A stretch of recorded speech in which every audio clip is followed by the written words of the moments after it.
The subject that we're going to deal with today is the whole idea of black buying power. Okay, black buying power.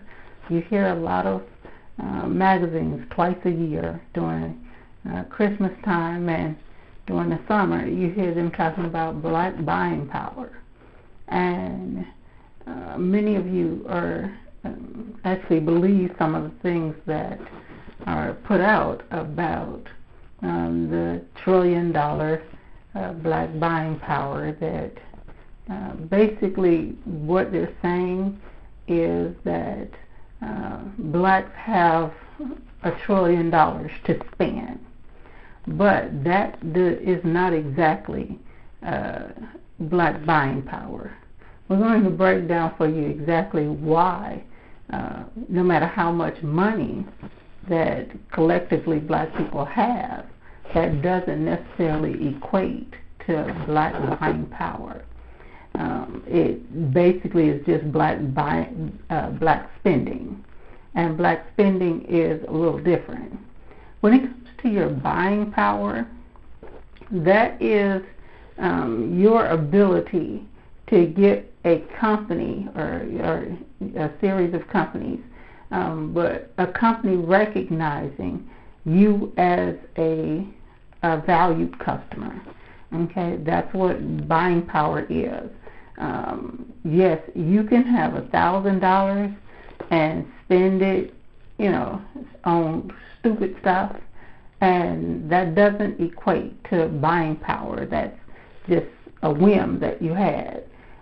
There's no way for that to be tracked when you're going to have that whim again, or whether that company can count on you doing the same thing next week or next month or even next year. So it doesn't necessarily equate to power.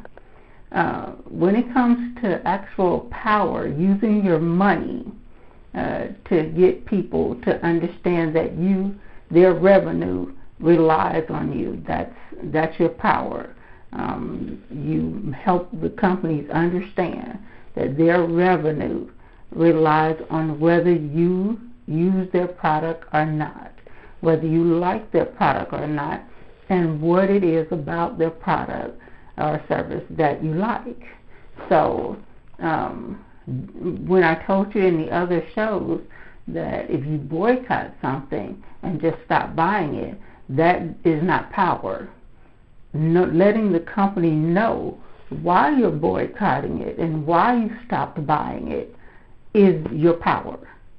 So we're going to talk about black spending, and then we're going to talk about how to turn that actually into a black buying power. So let's say you have you see all of these rappers, and they have $1 million. Well, you can take $1 million, and you can have $1 million, and you can spend $1 million on all kind of crap. And at the end of it, you have a bunch of crap. None of the companies that you bought from may necessarily even know, that you bought their product or why you bought their product. But when you have a entertainer that says they only buy a certain kind of alcohol, or they only buy a certain kind of clothing line, or whatever it is, that is that entertainer basically exerting their power of deciding where their money is spent.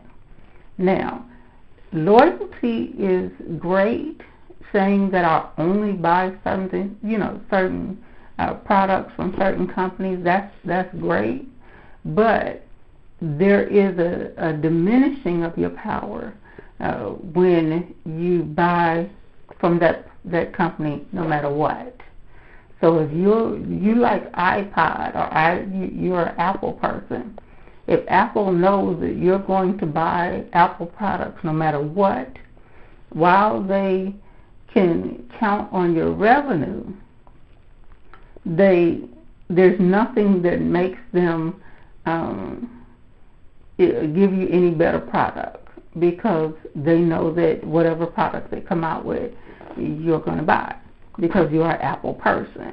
They try to, come out with stuff that would be okay with you, but they know that you're loyal customers either way.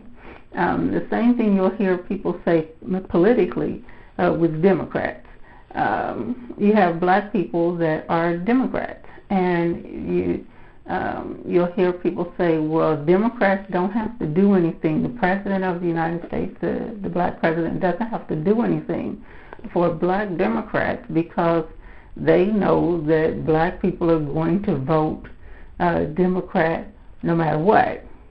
And then you'll have people that will say that they don't have to do anything, that the black president doesn't have to do anything for black people, because that he knows that black people are going to vote for a black person no matter what.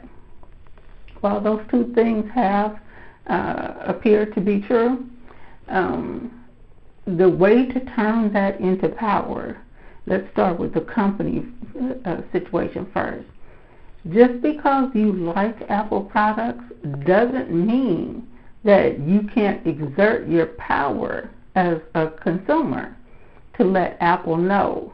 And they found out from a lot of people over the past few months, because I kept seeing these advertisements where people were saying that they let go of their Apple phone in order to go over to another company. This other company said that if you if you left a company that was pushing Apple phones, this particular company was pushing these particular phones, and if you left that company, you could get that same phone, which you still can get an Apple phone, but you would get it with this new company, and they were offering all kinds of deals. And also, once people got over there, they started seeing other phones, because remember, Apple is proprietary, which means that it's exclusive. So when you walk into an Apple store, you don't see other people's phones. You see just the regular Apple phone, if you will. So for those of you that want to compare it to something else, you don't get to do that, because there's no other phones there to compare it to except another Apple model. So when this company did its promo, many Apple customers went in and found that Android phones or other phones had some pretty cool features, and were willing to try those phones out as well, or instead.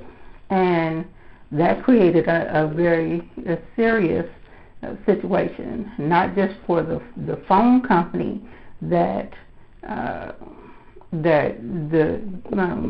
competitor was going after, but also for the Apple company as well. And their loyal customers now had the power to go somewhere else. And that is where your actual buying power is. The ability for you to choose where you spend your money, and being smart about the things that you're buying, and knowing a little something about the competitor, things like that, so that if you need to exert your power, you could always say, well, the competitor has this, that, and the other, and I'm thinking about trying out their product or service instead of yours because of this reason. And then the company has the ability at that point whether or not to keep you as a customer. Well, that's on an individual basis. Now, imagine if you have organizations or bloggers or whoever who have 1 million black people, and these 1 million black people rely on this organization or on this blogger to let them know what's good and what's not. what features something has, what features it doesn't have, all that good stuff. Well, there are not enough black organizations and black bloggers that people are aware of that do this. And so blacks are seen as just spenders. They'll go out and buy a $200 pair of shoes, but people don't look at the fact that there are a bunch of white people that go out and buy those same shoes. It's just that the white people are seen as making a choice as to whether or not they want to buy that shoe or another shoe. Whereas black people, the thinking of companies is that as soon as this shoe comes out, black people are going to be falling all over themselves to get this shoe, because whatever sports person name that's on the shoe, or whatever brand name is on the shoe, they already know that a bunch of black people are going to come and get it. Okay? Now, if you want to turn that into black buying power, then you would have to have enough black people that say, well, let me see what all is good about this shoe. You would have to have enough bloggers, enough different people saying, well, these are the pros of the shoe, these are the cons of the shoes, these are the things that are the, let's say the shoe is not made very well, or where the shoe is made, or different things about the shoe that would make black consumers say, well, no, we don't think we want to get that. And that blogger would also have to give you an alternative shoe at a competitor in order for you to have that black buying power. Okay? So, if you have females that will go in and just buy whatever hair looks good, that's not black buying power. That's just black spending. But when you have you have females and they recommend to each other only a certain type of hair, and they, that's that customer loyalty thing. But always have a competitor. In order to have a black buying power, you must not only have knowledge about the product, but you also have to have knowledge about the competitors of that product, who all sells that product. And once you have two or more competitors, now you're in a position to actually create black buying power. If you have a black magazine, always do the product and its top two sellers of that product. More if you can find more, but always do at least two. What a lot of black magazines will do is, because they have advertisers that have advertised in their magazine, and advertisers do it on purpose, the way that they get you to kind of endorse their product without naming their competitors is they'll buy advertising in your magazine so that you feel compelled to steer black people toward their product instead of any comparison of the products, okay, or comparison of prices or things like that. And that's something that, in order to truly have black buying power, that's one of the things that you're working on fixing. Then you are going to have to train magazines. If you see a magazine and they're only showing you one person that does the product, then write a letter to the magazine. Ask them who else sells the product. Some magazines are very hesitant to tell you that, because, like I say, their ad revenue is completely relied upon that one person, that one company. But you can do your own research and find out who the competitor is of that product or that service. So if you are doing tax season, You have a lot of people that are that get ad revenue from H&R Block, so that